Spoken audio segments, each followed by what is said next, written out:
All right, today we're talking about something that's, believe it or not, kind of unique these days. The choice not to get a tattoo. We're calling this one the unmarked canvas. I mean, just look around you. Tattoos are literally everywhere, right? They're a huge, vibrant part of our culture. But that makes you wonder, in a world that's so full of ink, what about the blank canvas? Does uninked skin have its own story to tell? And when I say mainstream, I really mean it. Get this.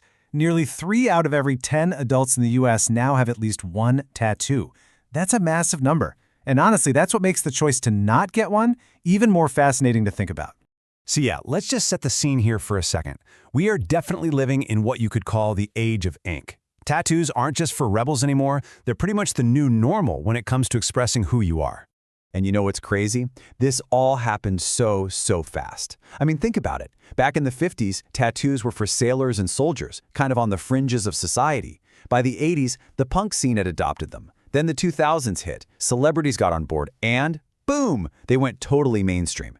Now, getting a tattoo is almost as common as getting a new haircut.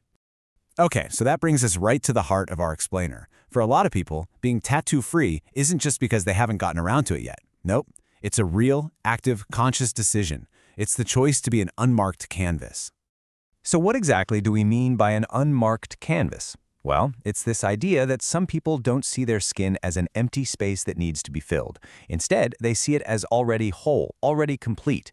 It's not about a lack of decoration, it's about preserving what's already there. I love this quote because it just nails the feeling, you know? The idea that uninked skin tells its own kind of story. It's not a blank page. It's a story about what could be, or maybe about quietly going against the grain, or just being perfectly content with a bit of stillness. So why? Why do people make this choice? It's so easy to just assume, oh, they're afraid of needles, or it costs too much. And sure, sometimes that's part of it. But what we're about to see is that the real motivations, they often go way deeper than that. A great way to think about it is like an iceberg. What you see on the surface are all those obvious practical reasons. Pain, cost, what your parents might think.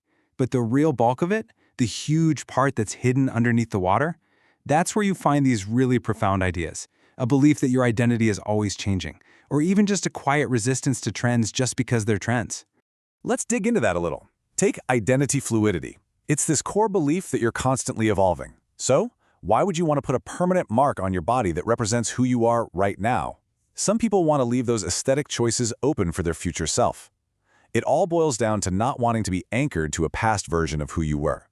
And here's a really crucial point to get. People without tattoos are not all the same.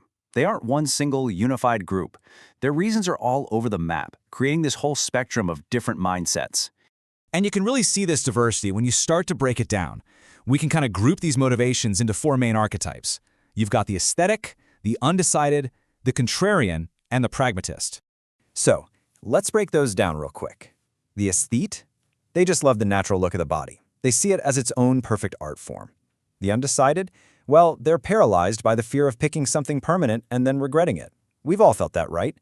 Then you have the contrarian, who resists getting a tattoo specifically because everyone else is. And finally, the pragmatist is all about the practical stuff. How will this affect my career? Or what will people think? Do you see yourself fitting into one of those camps? Okay, so this all leads us to what I think is the most powerful idea here. The absence of ink. It isn't just nothing. It's not a void. That blank space can actually be an incredibly powerful statement all on its own. So, for the people we're talking about, the body isn't just some empty canvas that's waiting for paint. Instead, it's a space that's meant to be preserved. And that really makes you think, doesn't it? Why is the act of preserving something just as meaningful, just as powerful as the act of decorating it? Because at the end of the day, choosing not to have a tattoo is absolutely its own form of self-expression. First, it's an active choice, not just a passive lack of one. Second, it's a statement. It communicates what you value, whether that's change, potential, or even nonconformity. And third, it is just as much a part of someone's identity as the most intricate sleeve tattoo is to someone else's. I feel like this quote just says it all, perfectly. Sometimes, the loudest statement is silence, and sometimes the most beautiful work of art is the one that's left completely untouched.